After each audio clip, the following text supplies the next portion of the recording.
membahas tentang hamba-hamba pilihan Allah Subhanahu wa taala, yaitu diberi keutamaan untuk mengemban amanat Al-Qur'an ini adalah kita, umat Islam. Makanya tidak ada kebahagiaan yang paling utama bagi kita itu kecuali kebahagiaan tatkala kita diberi agama Islam itu. Jadi orang itu tidak akan pernah bahagia kalau dia tidak dengan agama. Ya, jadi agama itu membawa kebahagiaan bagi seseorang. Jadi orang yang tidak beragama itu tidak mungkin bahagia. Teman-teman yang dimuliakan Allah Subhanahu wa taala. Kemudian tadi orang yang istimewa di hadapan Allah Subhanahu wa taala itu orang yang diberi Al-Qur'an, yang dia punya kepekaan yang tinggi. Dengan Al-Qur'an itu dia punya kepekaan yang tinggi, baik kepekaan terhadap kemaksiatan yang kemudian dia menjauhi bukan saja kemaksiatan tapi hal yang subhat dan juga hal-hal yang tidak berguna bagi dirinya, maka dia tinggalkan karena dia punya kepekaan yang tinggi. Ya, maka dia mendapatkan salam dari malaikat itu sebelum masuk surga itu, ya, di pintu-pintu surga itu malaikat-malaikat memberikan salam, ya, memberikan salam kepada mereka semuanya itu karena mereka telah punya kepekaan yang tinggi itu waktu di dunia itu. Teman-teman yang dimuliakan Allah Subhanahu wa taala, ada ayat juga yang menyampaikan kepada kita bahwa Allah yang memberikan salam.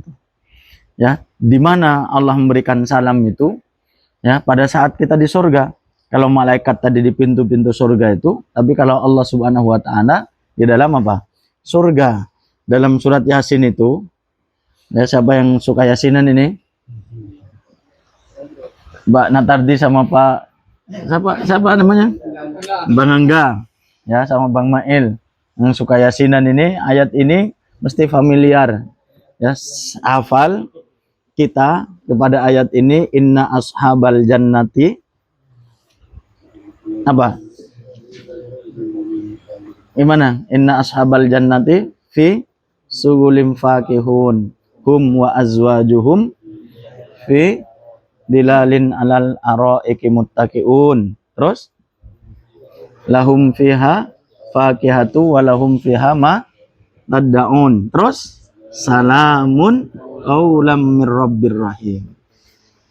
Coba, salamun qaulam mir rabbir rahim. Salamun, yaitu Allah memberikan apa? Salam, qaulan min, itu kan min rabbi, dari Allah, dari Rabbnya. Jadi Allah memberi salam kepada ashabul jannah itu. Ashabul jannah itu fi sugulim fakihun itu. Ashabul jannah itu apa? Sibuk. Sibuknya itu bukan ngaret loh, Pak. Dan bukan dikiran, bukan nanam sawit, bukan apa itu. Sibuknya itu apa? Coba itu. Sibuk bersenang-senang.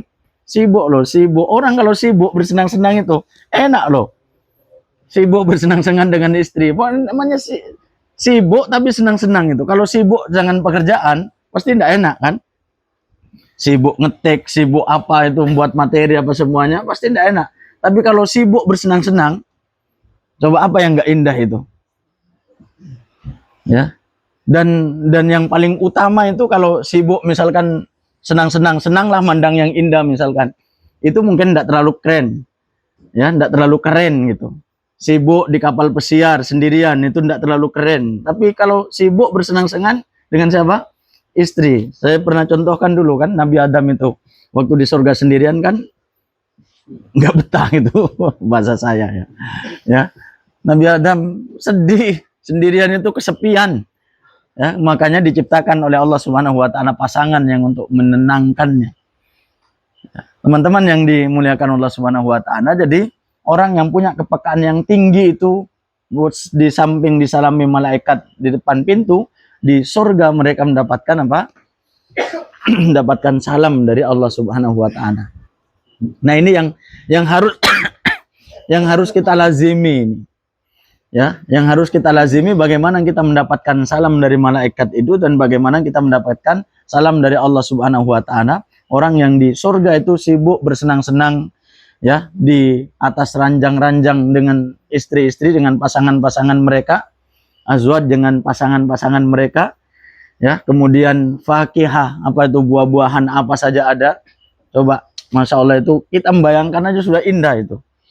Itu coba lah bayangkan itu, bayangkan istrinya cantik, kan enggak ada istri nggak cantik itu. Nggak kayak istri kita itu sekarang, cantik kata kita, kata orang belum tentu. Ya, atau cantik kata orang kita juga ini saja gitu kan. Ya, itu tapi kalau nanti di surga itu kan sudah betul-betul dialah yang paling cantik, lebih cantik dari bidadari. Ya, lebih cantik dari bidadari itu, dan kita sibuk bersenang-senang dengan itu, yang kemudian apa, buah-buahan ada itu. Coba antum bayangkan tatkala dulu jadi pengantin baru itu, atau enggak pernah menikmati pengantin baru itu. Ingat enggak waktu apa dihias itu ada dekornya, apa tempat tidurnya itu, yang sampai Pak Anwar enggak merasakan. Ini yang belum merasakan. Oh siapa namanya, Iip ya.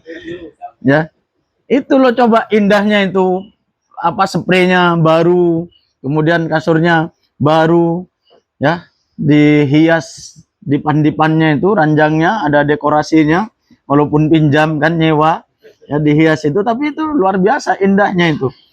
Ya, kemudian ada buah-buahan.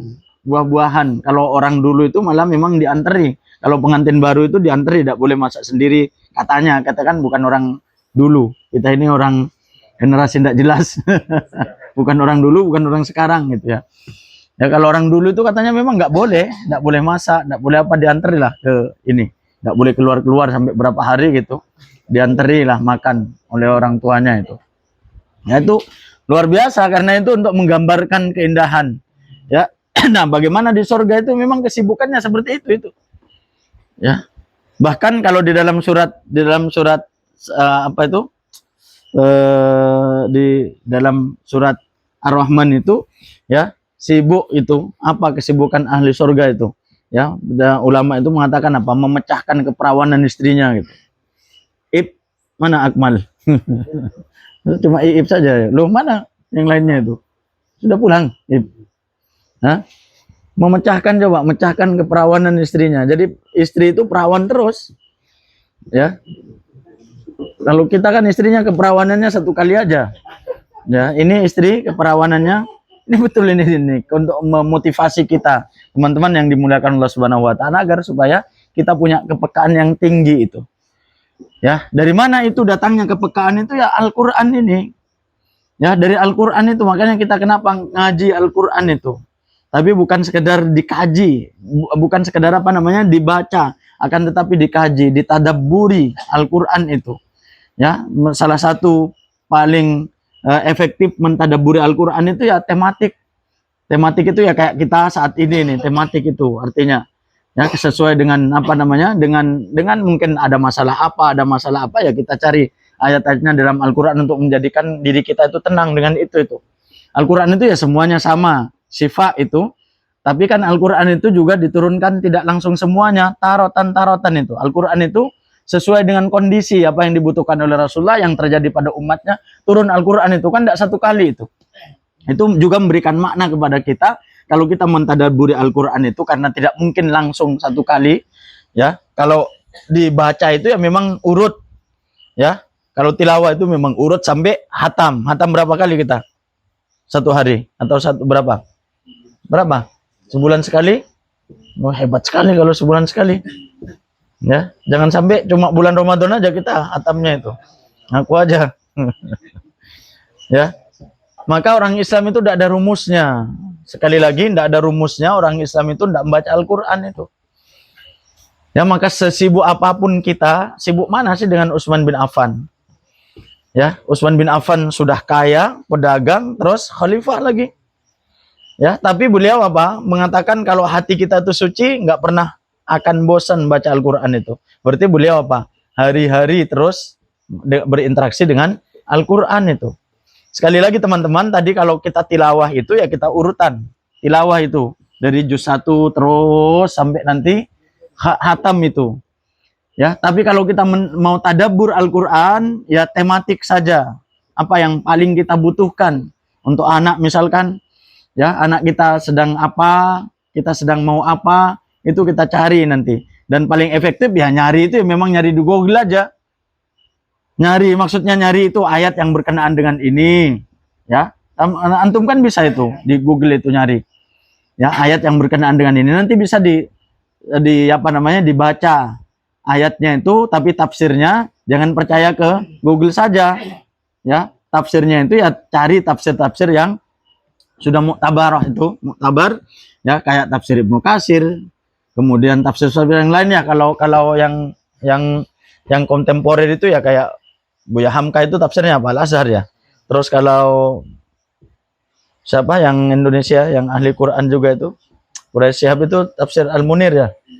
Dan yang lainnya lah ya, apalagi kalau tafsir-tafsir yang dulu-dulu itu. Jadi itu yang dibaca, jangan ngandalkan, karena saya antum tahu kalau saya membacanya al sih, IA itu.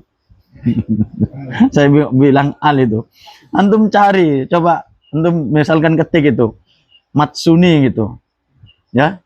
Matsuni itu siapa gitu. Ya ada benarnya tapi banyak salahnya. Ya, dibilang orang Jepang lah kan, mat gitu kan. Ada orang Jepang gitu. Terus ketik pondok pesantren Hubul Quran gitu. Ada benarnya tapi juga ada salahnya. Makanya jangan terlalu percaya. Ya, jangan terlalu percaya. Tapi kalau untuk kita ngetik ayat-ayatnya yang berkaitan dengan ini, nanti kan kita cocokkan itu. Ya, kita cocokkan. Ya, tapi kalau memang sempat atau punya ilmu, yang buka kitab lah. Sekarang itu kita membuat perpustakaan itu yang dulu ya, yang dulu kita jadikan Hubul Quran Maret itu kebanggaannya kita ya. Sekarang itu dirubah, dijadikan apa, perpustakaan. Kita mau memberikan pesan kepada dunia berikan pesan kepada masyarakat, kepada wali, kepada ini, bahwa apa, ilmu itu lebih penting dari segala-galanya gitu.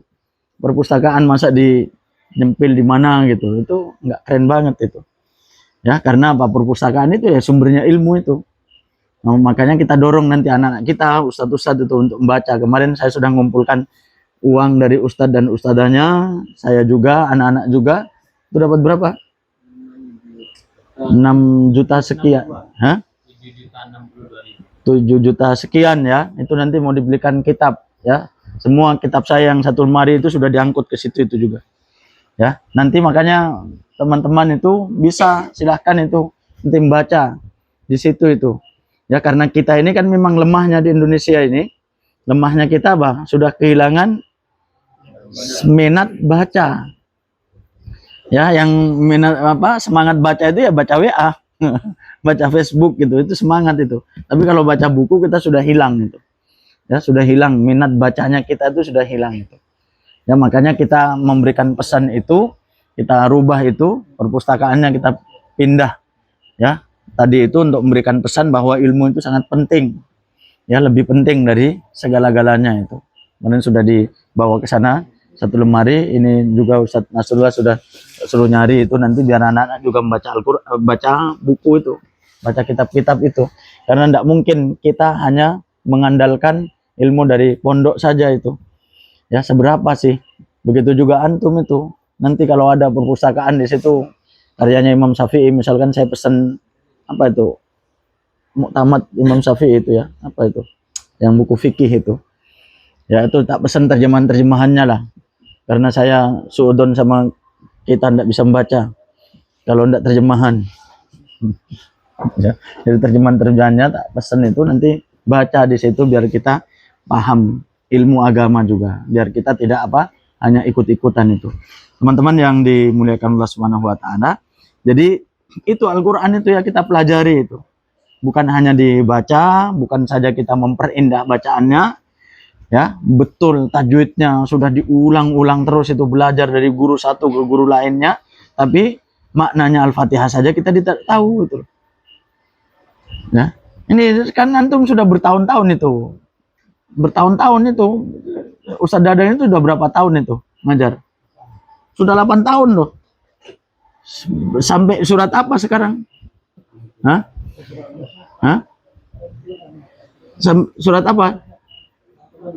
Sudah hatam? Ya, 8 tahun sudah hatam itu. Terus diulangi lagi. Nah, diulangi lagi. Ya. Terus nanti diulangi. Terus pertanyaannya saya itu bagus itu, pahalanya dapat besar itu. Pertanyaannya, antum sudah pernah enggak itu ngaji tafsirnya surat Al-Fatihah itu? Surat Al-Fatihah itu sudah tahu enggak itu? Padahal itu yang kita bawa itu, yang kita bawa dalam sholat itu surat Al-Fatihah itu memang betul dulu bacaannya, tapi juga apa? Tapi juga kita tahu maknanya itu. Jadi umat Islam itu banyaknya nanti terjebak kepada belajar bacaannya bertahun-tahun, tapi tidak pernah apa? Membaca makna daripada itu. Makna daripada ayat-ayat di dalam Al-Quran itu. Ya, bukan Al-Quran itu bukan hanya untuk dibaca, tapi dijadikan petunjuk. Gimana orang mau dapat petunjuk kalau dia tidak paham? Ya, apa sih asbabun nuzulnya? Dan Al-Quran itu juga tidak hanya terpaut dengan asbabun nuzul. Banyak ayat-ayat yang turun itu tidak ada asbabun nuzulnya. Ya. Kemudian juga teman-teman yang dimuliakan Allah Subhanahu wa taala, antum coba dari segi ini saja kita dari segi ini memahami apa pengetahuan antum itu ada ayat-ayat itu kan atau surat Madaniyah dan surat Makkiyah. Kalau surat Madaniyah itu apa? Yang diturunkan di Madinah. Kalau Makkiyah Makkah. Iya kan? Paling pengertiannya itu. Tapi kalau pengertiannya itu nanti ada ayat yang turun di Badar misalkan. Itu di mana itu? Ya, di mana itu berarti? Ya. Itu di mana? Kalau di Badar itu di mana itu? Hah? Kan enggak di Madinah itu. Hah? Masa di Makkah? Badar masa di Makkah masa di Madaniyah itu. Jadi pengertiannya itu apa? Pengertiannya itu Madaniyah itu berarti apa? Surat yang turun setelah hijrah itu. Ya, ada yang turun itu di Mekah nanti lagi setelah Fathul Mekah itu. Yang itu apa itu? Inna idza jaa nasrullahi wal fath itu kan. Teman-teman yang dimuliakan Allah Subhanahu wa taala, jadi itu aja kita ndak ini. Tapi kita apa? Ini 4 harkat, ini 4 harkat, itu terus itu ndak salah loh, bagus itu. Ya, tapi jangan pernah antum nanti sampai mati ndak pernah baca tafsirnya itu, belajar tafsirnya itu. Nah, kadang-kadang orang itu memang lebih tertarik itu belajar itu irama-iramanya itu bertahun-tahun dengan itu, tapi nanti kalau sudah diajak pengajian begini nih, sudah nggak mau lagi. Seperti saya singgung lah juga itu. Diajari zikir, misalkan zikir atau tahlilan apa semuanya itu. Wah, semangat sekali itu. Tapi nanti diajari maknanya zikir itu sudah tidak ada lagi itu. Maknanya dari Al-Qur'an itu seperti yang saya sampaikan tadi surat Yasin itu. Pernah kan dulu dibahas di sini itu. Kita yasinan kan dulu malam Jumat itu. Ya, yasinan kita bahas itu satu ayat surat Yasin itu. Kalau tidak semangat, tidak ada itu sekarang. Kemana itu sekarang? Orang-orang yasinan itu. Ini off the record aja. Kita dulu pernah, kita mau maksudnya ayo kita yasinan ya, malam Jumat di pondok itu. Ya, tapi kita bahas juga itu ayatnya itu. Sehingga kita tahu, apa yang kita baca itu kita tahu loh, arahnya kemana. Orang di dalam surat Yasin itu bagaimana bercerita tentang tauhid itu ya. Ya, kan banyak itu ayat yang bercerita tentang tauhid. Itu tapi apa? Orang yang suka yasinan itu, yang sering yasinan itu tauhidnya tidak benar itu. Ya, masih percaya dengan ini itu. Gimana itu kalau begitu itu? Jadi memang teman-teman yang dimuliakan Allah Subhanahu wa taala, agar kita kalau bahasa Muhammadiyah itu tercerahkan, ya kalau bahasa saya agar kita itu peka, ya kembali kepada Al-Qur'an itu. Karena memang Al-Qur'an ini yang diturunkan oleh Allah Subhanahu wa taala untuk dijadikan petunjuk, dan kembali kepada Al-Qur'an itu tadi bukan hanya dibaca saja. Ya, kalau membaca itu memang ayo kita baca apa? Tilawah itu artinya terus berutun sampai nanti khatam. Ya, kalau Rasulullah itu kan khatamkan kata Rasulullah Al-Qur'an itu 3 hari dalam jangka 3 hari itu. Berarti berapa? 10 juz 1 hari itu. Gimana? Sudah nyerah? Nyerah. Ya, kalau tidak 7 hari, kalau tidak 1 bulan, kalau tidak 2 bulan. Ya kalau tidak apa? 1 tahun lah. Ya, bulan Ramadan saja. Ya, itu. Tapi tadi itu untuk kita sampai kepada level punya kepekaan yang tinggi karena Al-Qur'an itu, berarti memang kita harus tadabbur itu, mentadabburi Al-Qur'an. Ya, kita membaca itu ayat-ayat Al-Qur'an itu. Makanya ini ada kalau ini kan tadabbur kisah Qur'ani, ini mentadabburi kisah-kisah yang ada di dalam Al-Qur'an itu. Ya, kemudian nanti ada mentadaburi ayat-ayat yang fadilahnya itu, ayat-ayat yang fadilahnya itu luar biasa. Seperti misalkan kalau surat kan, kalau surat itu kayak surat apa, Al-Ikhlas itu kan. Terus surat Al-Ikhlas ini kan sering kita baca itu, tapi kita kan tidak tahu itu maknanya, bagaimana efeknya dalam kehidupan kita itu.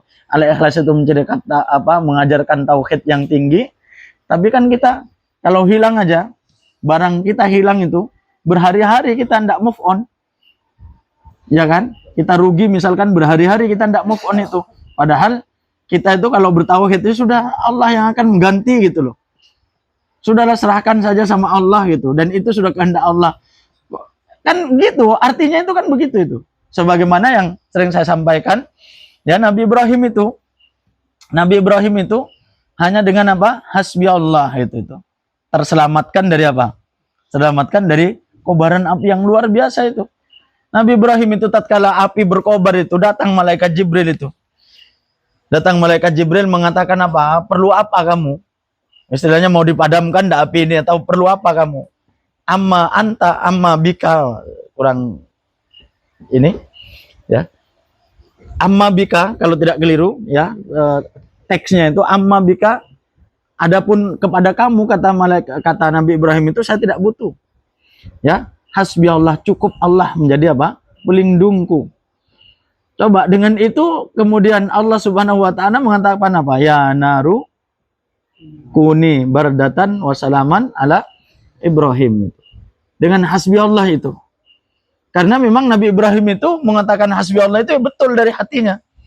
Nah, kalau kita kebanyakan umat Islam itu, lisan kita ini berzikir tapi pura-pura, padahal Allah itu tidak bisa dibohongi loh. Kalau kita merayu istri kita, bohong itu, merayu istri kita, ya gombal itu, istri kita terpedaya. Misalkan tidak ada yang lebih cantik dari kamu gitu, walaupun bidadari turun dari langit tidak akan goyah imanku gitu. Istri senang itu, kalau istri puji, dirayu itu kan senang itu. Tapi Allah tidak bisa digitukan. Kalau istri itu digitukan oleh kita itu, ya bahkan naudzubillah min dalik, dia sedang selingkuh dengan orang lain, masih apa? Begitu ditelepon oleh istrinya atau suaminya, dia sayang-sayangan, padahal dia apa? Berpelukan dengan orang lain. Istrinya percaya gitu, atau suami yang percaya, naudzubillah min dalik gitu. Tapi kepada Allah Subhanahu wa taala apa bisa begitu? Ya, Allah itu ya'lamu sirra wa alaniya, ya'lamu ma fis sudur. Allah itu yang tahu yang sangat tersembunyi. Allah tahu itu. Makanya tatkala kita zikir, teman-teman yang dimuliakan Allah Subhanahu wa taala, itu tidak banyak pengaruhnya itu, karena jangan-jangan cuma lisan kita yang berzikir, hati kita itu tidak. Ya. Tatkala ada masalah itu, kita tidak betul-betul larinya kepada Allah Subhanahu wa taala. Orang tatkala sakit, yang pertama kita obat saya, ya, yang kalau sakit asam urat itu yang pertama diingat bukan Allah, tapi apa? Obat itu. Langsung saya ini kalau bangun dari tidur itu, bangun tidur sudah sakit, mana obat? Langsung itu. Ya, ingatnya itu. Ini kan tidak betul-betul apa? Berzikir kepada Allah Subhanahu wa taala. Ya, kita itu loh sering itu di masjid-masjid, atau tadi itu di tahlilan-tahlilan itu berzikirnya itu luar biasa. Ya, luar biasa. Itu bagus itu. Tapi kira-kira itu sesuai enggak dengan hatinya berzikir kepada Allah itu, sehingga ada efeknya itu. Karena kita tidak bisa mengatakan subhanallah Allahu akbar itu, ya kita sudah memuji Allah, tapi hati kita tidak memuji itu. Tadi itu kita sudah qul huwallahu ahad, bergantung hanya kepada Allah Subhanahu wa taala, tapi ternyata kita apa? Memakan yang haram, mencari yang haram, mengambil yang haram itu.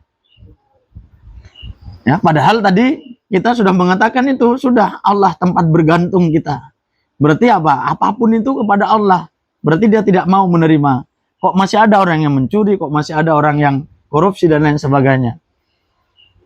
Nah, hasil korupsi dibuat untuk orang, ngumrahkan orang itu. Benar gak itu? Ya. Hasil korupsinya akan biar bersih gitu. Ya. Tidak ada innallaha thayyibun yuhib apa? Innallaha thayyibun la yaqbalu illa thayyib. Allah itu maha baik. Ya, Allah itu baik dan tidak akan pernah menerima kecuali yang baik-baik. Harta yang didapatkan dari jalan yang haram itu tidak baik itu. Ya, padahal dia zikiran. Ya, padahal apa? Berzikir. Padahal tadi teman-teman yang dimuliakan Allah Subhanahu wa taala tahlilan juga itu. Ya, tahlilan juga. Baca Al-Qur'annya iya, dihiasi dengan lagu-lagunya itu. Lagu-lagu indah suaranya, tapi tidak semakin dekat kepada Allah Subhanahu wa taala. Ya, naudzubillah min dzalik. Maka kita coba mentadabburi Al-Qur'an itu. Belajarlah, ya. Belajar, beli buku. Ya, apalagi sekarang itu ya dengarkan ceramah itu. Itu jangan apa namanya? Jangan hanya di pengajian ini belajarnya. Ya. Terus tadi itu juga yang saya bilang itu jangan terjebak bertahun-tahun baca Al-Fatihah itu. Surat Al-Fatihah aja bertahun-tahun itu terus antum mau ngapain? Jadi imam juga ndak. Al-Fatihah bertahun-tahun. Jadi imam aja ndak. Ya, nanti suruh jadi imam ndak mau. Tapi belajar Al-Fatihahnya bertahun-tahun. Ya. Jangan sampai nanti malah nyalain orang. Ini nggak benar ini bacanya imam tadi itu nggak benar. Nah ini malah dijadikan gitu, apa namanya? Malah dijadikan gitu. Alhamdulillah min dzalik. Allahu a'lam bishawab. Assalamualaikum warahmatullahi wabarakatuh. Waalaikumsalam.